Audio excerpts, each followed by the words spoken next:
Hey there! I'll be walking through how DBT and Hightouch integrate together to give your business teams access to model data and the tools they use every day. There are two key parts to the DBT integration: the DBT model selector and the ability to schedule syncs after DBT jobs run.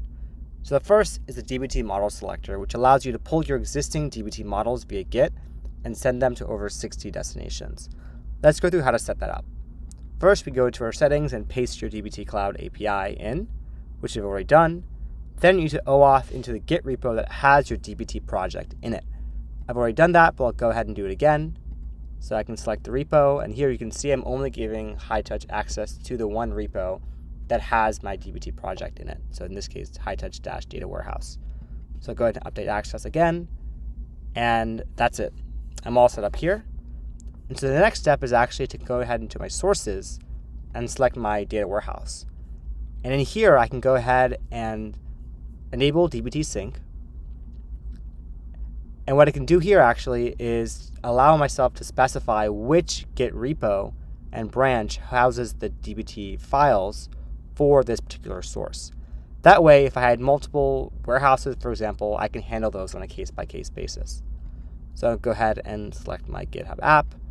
I already had one repo, main, and the default schema here is core. And I can also specify a DBT selector or custom path. Those are options. All right, now that our Git repo is set up and connected to our source of Snowflake, we can go ahead and look at some models. Let's go to models right here, and let's add a new one. Let's select Snowflake again. And when we select DBT model here, we can see all of our DBT models from Snowflake pulled from Git. So I'm going to go ahead and pick one here. So I'll find the one on marketing for ad conversions, because I want to be sending ad conversions from my website and from my ad platforms into HubSpot. Then go ahead and preview the data. Looks good. All this new data. I'll press continue, and I'll go ahead and name this ad conversions. And now I have this model here. And I'll go ahead and select my primary key, in this case, user ID. Great.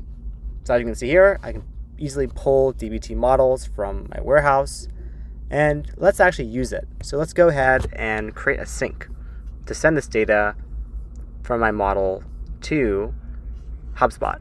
So you see here, I can see that, my DBT unique ID, my name, and the repo it came from Git.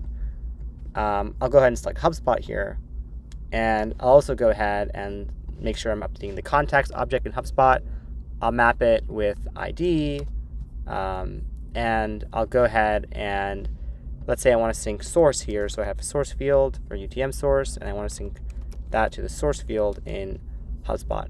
So I'll go ahead and do that, and that's that.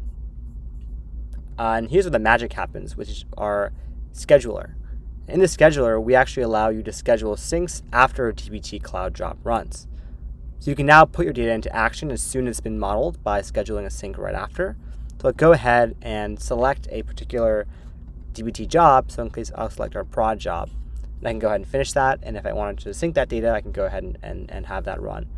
And every time the DBT Cloud run completes, the Hightouch sync will also kick off after. Great. Another added benefit of using one of these models is that I also can actually filter models with the visual UI. So let's say I had this ad conversion here. Let's say I only wanted to include events that came from, let's say, Facebook. I can go ahead and select UTM source only equals Facebook, and if I wanted to, I could preview that data. And so that also allows anyone who may not be as familiar with SQL to also use those model data as well. That's it. Thanks so much for listening.